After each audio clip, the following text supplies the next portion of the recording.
How to connect TC fire alarm and linkage control panel with gas extinguisher panel.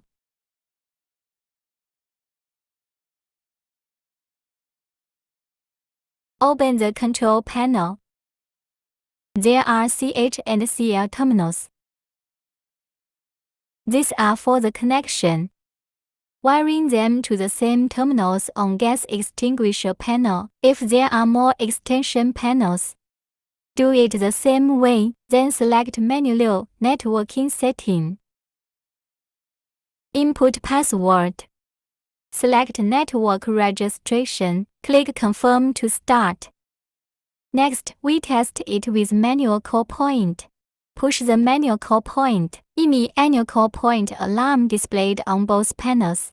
Please be noted, only the fire alarm and linkage control panel can be used as the host. Other fire alarm panel, such as gas extinguisher panel, electric fire panel, can only send information to host. The fire alarm host can synchronously receive alarm information, and it can reset or mute other panels. Reset the host. It resets the extension panels as well.